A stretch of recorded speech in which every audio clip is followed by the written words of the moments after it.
Dear students, आज हम लोग जो सेक्शन पुराना देख चुके हैं उस पर कुछ बोर्ड के न्यूमेरिकल प्रॉब्लम्स देखेंगे।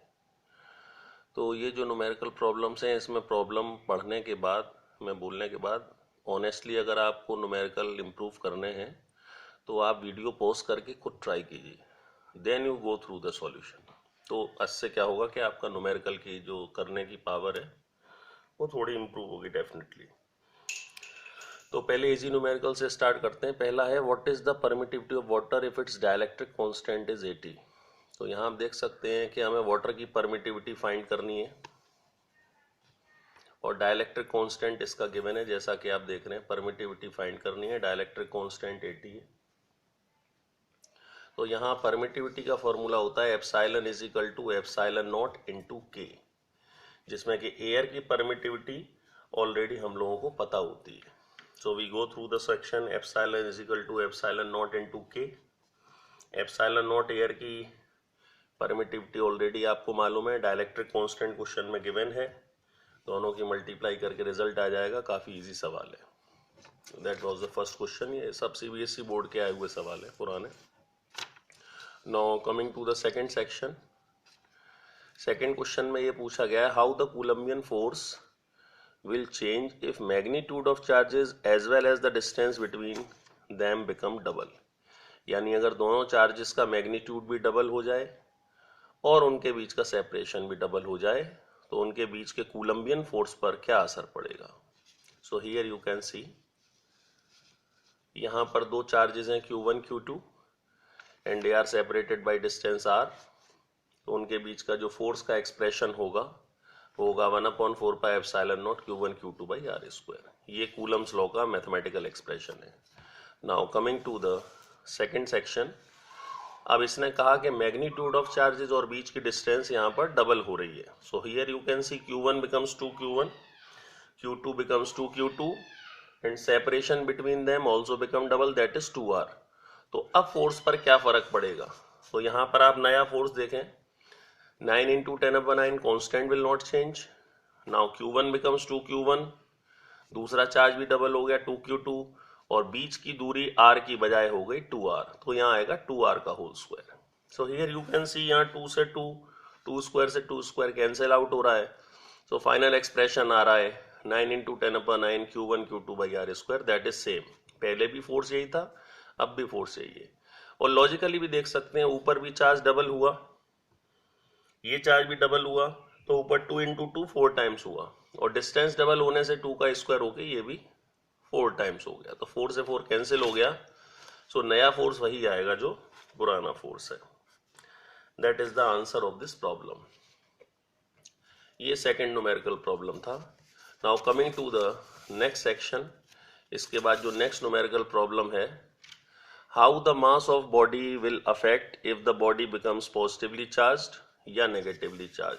तो क्योंकि इसके दो पार्ट हैं तो इसके दो आंसर्स आएंगे। अगर हम किसी बॉडी को पॉजिटिव चार्ज करें, आप इस बॉडी को पॉजिटिव चार्ज कैसे करेंगे, इस पर से इलेक्ट्रॉन निकाल लेंगे। अगर इस बॉडी से इलेक्ट्रॉन बाहर निकल गए तो ये बॉडी पॉजिटिवली चार्ज हो जाएगी। तो यानी अगर कोई बॉडी पॉजिटिव चार्ज होगी तो वो इलेक्ट्रॉन लूज करेगी and electron also has some mass. Electron का मास होता है 9.1 into 10⁻31 kg। तो अगर इलेक्ट्रॉन लूज करेगी तो इलेक्ट्रॉन के नेगेटिव चार्ज के साथ इलेक्ट्रॉन का मास भी लूज करेगी। तो यानी पॉजिटिवली चार्ज होने पर बॉडी का मास डिक्रीज होगा।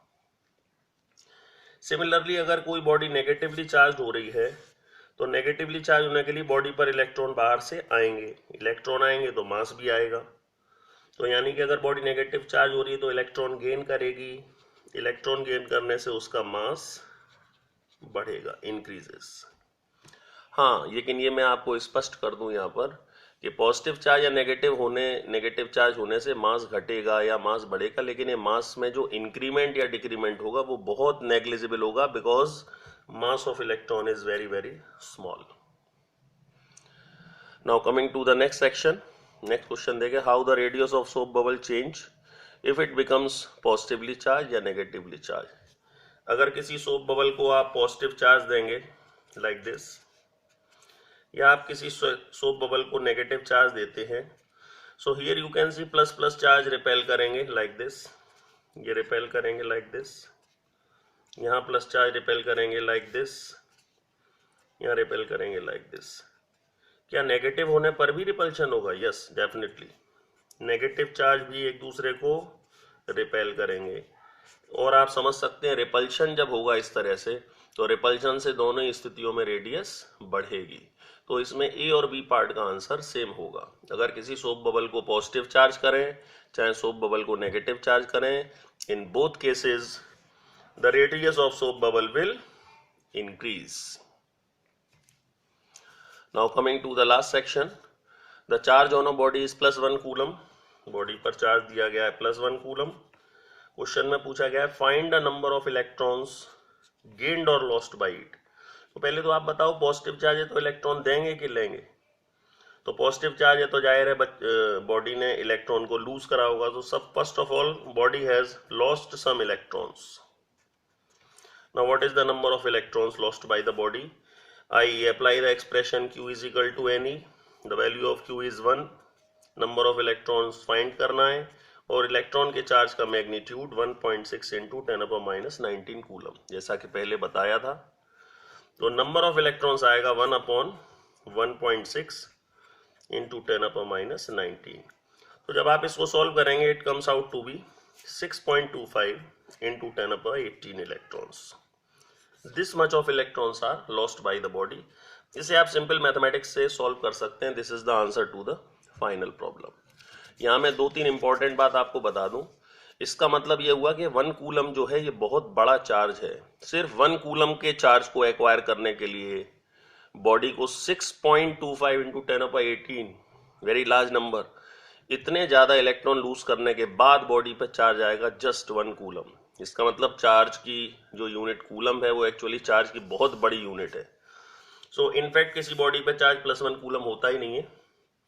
आमतौर पर हम माइक्रो कूलम यूज करते हैं या नैनो कूलम यूज करते हैं 10⁻9 कूलम, या हम यूज करते हैं पिको कूलम। पिको कूलम का मतलब होता है 10⁻12 कूलम। कुछ बुक्स में पिको की जगह 2 बार माइक्रो भी लगा देते हैं। And this is just some additional information.